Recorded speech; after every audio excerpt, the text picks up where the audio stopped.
مع بدء موسم التسويق الذي أطلقته الحكومة المحلية، الشاحنات المحملة بالحنطة تدخل إلى سايلو كركوك لتخضع حمولتها إلى الفحص المختبري قبيل التفريغ في مواقع التخزين. البدء بعملية تسويق والتسليم لمحصول حنطة في محافظة كركوك. تم توزيع الأقضية والنواحي بشكل بحيث كل البناكر وكل السايلوات اللي هي سايلو كركوك وبقية البناكر يقومون بواجبهم. متفائلين هذه السنة اكو آليات جديدة للعمل. مكتب رئيس الوزراء متابع لهذه الفقرة في الصغيرة والكبيرة، فريق المتابعة متابعين لهذه. هناك تنسيق عالي ومستوى تعاون من قبل إدارة المحافظة ومن قبل الدوائر المعنية في هذا الموضوع. 500 ألف دونم في كركوك مسجلة ضمن خطة الزراعة، سيسوق منها الفلاحون الحنطة إلى سايلوات الحويجة والرياض وتازة في ظل استمارة تنظيم آلية الاستلام والتسليم. عندنا آلية عمل سلسة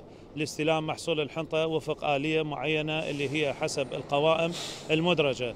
يجون إخواننا أسمائهم مدرجة في القوائم. على سبيل المثال اليوم عندنا 95 سيارة مخصصة لسايلو كركوك.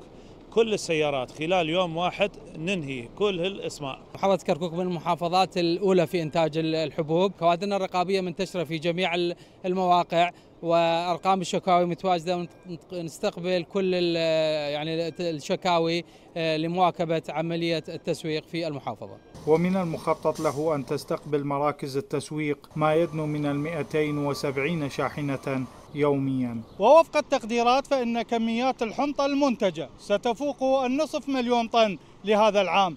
من كركوك محمد صغير، العراقية الإخبارية.